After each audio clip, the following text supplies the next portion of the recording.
Hey everyone, thanks for checking out the Lost Cards here on the Commander's Brew YouTube. This is the show where we take the theme and deck that we brewed earlier in the week and we talk about all the different angles and cards that we didn't see from that brew. So, if you want to come and see a Golgari Treasures deck or a Treasures deck in general, that's what you're going to check out here at Lost Cards. Let's have a look.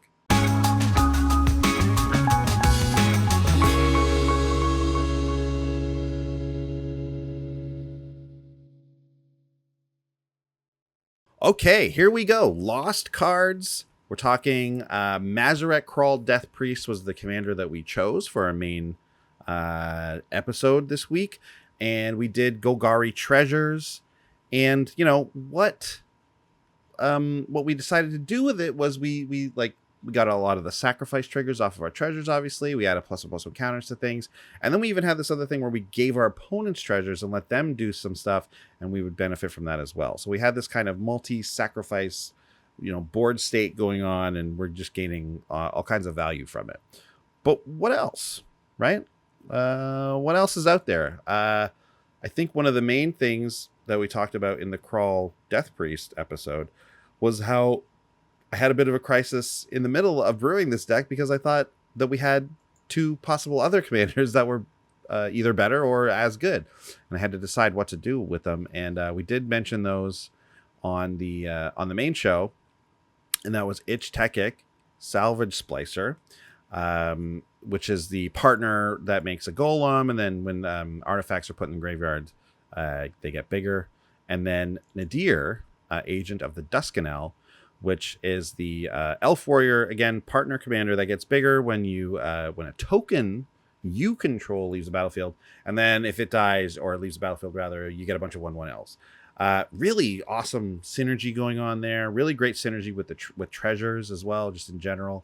And I think with this brew, if we had leaned into and made these guys our partner commanders, obviously Golem Tribal comes into play, and I put here Golem Tribal or just a lot of golems. We don't necessarily need to have all those tribal cards, do you know what I mean? It's okay and possible for us to just have a bunch of golem cards, and that is, I guess, Golem Tribal, but we don't need all the stuff that look at the top card of your deck. If it's a golem, put it in your hand. That would obviously be good, but we don't have to use those cards. It can just be kind of the deck we had with a bunch of the creatures as splicers and golems and things like that too. Maybe lean into artifact creatures in general, and obviously precursor golem and some stuff like that. I don't know. What do you think of that idea? I love it. And it makes me right away think of what's that card from Caldham that makes every creature every type? That is exactly it. Maskwood Nexus. Maskwood Nexus. Maskwood Nexus and Conspiracy work incredibly well. Yeah. If you just have Ich Tekik as your commander, because then whenever you draw those cards, every other thing in your deck, every other creature in your deck becomes a golem. Yeah. And that's incredible. In fact, Yeah, I think great. I still included Conspiracy in the deck that we build because it's I don't know, if we come across Ich Tekik, it's really good. I don't know if that's the right actual strictly correct move when deck brewing, but it seems like a fun enough combo to me that I'd like to see it happen. Yeah. But yeah, leaning into this +1/+1 counter thing, you can go a lot of ways even just within this deck too, right? All of a sudden now we care about +1/+1 counters, or we care about artifact creatures, or we care about tokens. There's so many things you can do just with these two. That this is why I had the crisis. I was like, should I do this deck? It seems really fun also. Yeah. This is what Lost Cards always does to you. Yeah. It's I want to build all these decks. Oh, absolutely. And I think this is a really fun one, and I think you could convince me that this is better. I went with Mazirek in the end because I thought the sacrificing still just worked better with Mazirek, and you can having that in your command zone is just overall going to affect all your creatures, and that's what Ich Tekik wants to do with golems. So you have to kind of set that up, whereas Mazirek just does it, right? Well, and the thing about like Itch Techic is like I'm gonna run those precursor like the ones that make extra golems and give them vigilance and stuff, of course. But I'm gonna run Maskwood Nexus, and if I'm running Maskwood Nexus, like Nadir is making a bunch of elf warriors, I might as well put a little something that helps elves in there too. Yeah. Like while I'm at it. Sure. Yeah. Yeah. Yeah. So you start going down the path, and it becomes a lot of fun. So I have this next category here too, which I think is interesting to think about. Ooh, the title is This Deck But Jund. Right. Right. We mentioned like obviously building a Golgari treasure deck is a nice brewing restriction to make things a little bit more creative, find things we didn't find before. But undeniably, red is the best color for treasures. So let's just add red. And the discussion point is who will be the commander? That's right. I think one that jumps to mind. Well, the first one that jumped to my mind was Corvald. Oh, so right? good. I mean, we're sacrificing things. We're sacrificing other permanents. We're doing what this wants to do, and we're having the effect of Corvald, the one that's whenever you sacrifice another permanent, we put a +++ counter on Corvald and draw a card. So sack a treasure, put a mana in your mana pool, and draw a card. It's like make your commander bigger. Like you make the commander bigger, draw a card, get a mana. It's pretty unbelievable. Corvald is the Jund Treasures commander. Yeah. Pretty obviously. Yeah, and I think you can make a case for Vevictus Asmati. This is a powerful Jund commander. 3 black, red, green, Elder Dragon, 6/6 flying, and whenever you attack with them, each player you pick a permanent for each player. For myself, I'm gonna pick a dumb treasure. For everyone else, I'm gonna pick their best thing. Each player who sacrificed a permanent this way reveals the top card of the library, put it onto the battlefield as a permanent. We chaos warp it. Except instead of shuffling it back in, we exile the things. So I'm going to lose my treasure. You're going to lose good things. You might get another good thing. You might get nothing. I might get a great thing, but I know I lost nothing. So like I'm at least going to deal with 3 problems on the board and maybe upgrade my board. That's good enough on its own. I ran Vevictus Asmati when we did our deck box. What they call boxing league or whatever they call it now. When we all opened a box of whatever set, and we were able to pick commanders. We did it so that we could pick any commander to lead the cards we opened in the box. I chose Vevictus Asmati, and I found that everyone's afraid of Vevictus Asmati. So I think there's actually a version where we do the deck we were talking about this week, where we gave out treasures too, and you can have this kind of political move where it's like, okay, look, you are not doing so hot right now. I'm Vevictus. Like, don't worry. I'm going to help you.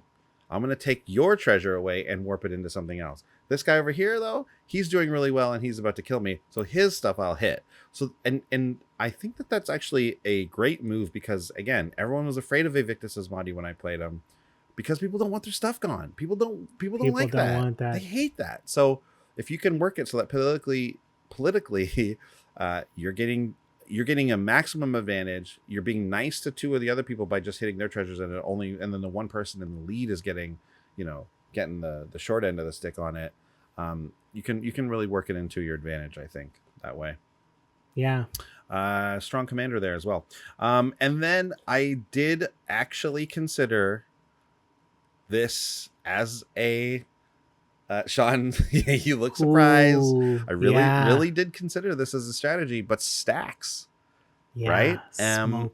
Smokestack was a card. I was like, how much is this card? $30. $30 turns out. Okay, so never mind. This is what my brain did. But this is one. If you play Cube, you probably know this one. If not, it's like 4 mana artifact. Basically, on your upkeep, you put a soot counter on it. You don't have to. And at the beginning of each player's upkeep, you have to sacrifice a number of permanents equal to the soot counters. So it actually is a perfect card for not going too crazy with the stacks ability. And I'll explain what I'm talking about here. So if we're giving out treasures, and if I myself also have a lot of treasures, all Smokestack is doing is making sure that they are not using the treasures for mana, but they're still able to play. Like I'm not trying to kill their lands or anything like that. You know what I mean? Like for now. Exactly. So of course, this is my take on stacks. Is just like, hey, look, I'll give you 4 treasures, like no problem. But you know what it does? That'll last you 2 times. You know what it does do though? I realized if you did build this deck, tempting. What is it? Tempting contract. Oh, tempting contract. Is that what it's called? Yeah. And what's the other one there? I'm looking. Bracknar or Bucknard, our buddy Bucknard.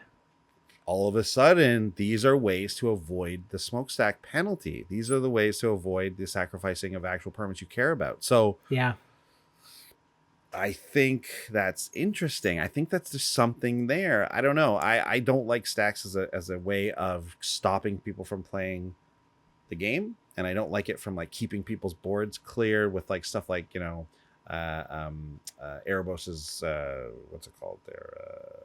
Dictative Erebos. Oh yeah. Grave Pact, that type of thing. I don't like that type of effect. But there's something about if you can get it so that you routinely get to give out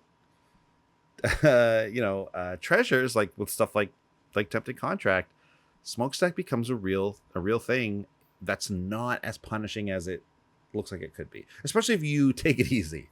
If I keep this at like 2 things and we have a Tempting Contract out, well, that's like, okay, well, they just have to sacrifice that plus one other thing, and like maybe that's not so bad. I don't know. I'm getting into some tricky territory there with stacks, but I don't know. It's something to look at if you were to do a deck where you give stuff out. I don't think it's that bad of a card as long as you're not like, I mean, people will hate it and try and kill it, no question. Yeah, it sneaks up on you. It's like, you're gonna give me a couple treasures for now. I was like, sure, I'm fine now. But then when that thing gets to 5, it's just like, hey, I'm out of treasures. Can I have more? It's like, oh, sorry, I don't have any more to give you. It's like, now you gotta sack 5 of your real permanents. So that's what so if you as a player are running smokestack and you're like, well, I just am not going to do that. I'm not going to put it at 5 because what it kind of acts as in this deck is like, just make sure that they keep taking the treasures from Tempting Contract and that they keep using the Bucknard's purse or whatever, right? So right. If you keep it at 2. Exactly, you keep it at 2. If it serves that purpose, it's so good. I love it. Anyways, but that's interesting. That's fun. Anything else come to your mind about something that like you would want to do with a deck like this? I mean, what's that? It came out in Modern Horizon. What's the card? It's an artifact creature that whenever you make like a treasure or a food or a clue, you make the whole set. We have that in the deck. Yeah, that's what's that one? I love that one. I want to see more. I want to see that thing come out more. We also have the kind of the tireless tracker version that's kind of like that. Oh too. Yeah. We have that one as well. Yeah, those seem to just go hand in hand these days. Both of those cards, they just get thrown into treasure decks. They get thrown in food decks. Academy Manufacturer. That's it. Manufactor or something, right? Manufactor. Yeah, that's right. And yeah. Those. Academy Manuf is what comes up in my Scryfall. Yeah, this card's incredible. I mean, so if you're doing any one of these 3 things, this card is 100% worth it. Yeah, it's more things to sack. It's more obviously card draw from clues and life gain and all that kind of stuff. It's really great. Yeah. So yeah, look at it. Take a look. I think it's really cool. You can do a lot of stuff with treasures. It doesn't just have to be, a mana source. It doesn't just have to be something that pumps your like red dragons or whatever. We can do a lot of other neat things with it. And Mazirek is simply one of the neat things to do. But here's a bunch of other ones. So take a look. Neat. Very neat, very cool. I something about it makes me want to build the Ich-Tekik version as well. Like I want to have both almost. It's weird, even though they're very similar decks. I don't know. You don't have to swap out. You don't have to swap out a handful of cards. That's right. Well, there it is. That's Lost Cards for this week. Thanks for checking it out. Again, we'll be back next week. Brand new deck tech. Come on back and check it out. We'll see you then. Bye. Bye. Thanks for watching. If you love what we're doing, consider supporting the show by going to patreon.com/commandersbrew. And if you want to get any of the cards from our deck list, go to our TCG Player affiliate link below. That helps us out too. And for a free way to help us out, consider sharing the show with some friends. Like and subscribe, add a comment or 2. See you later. Bye.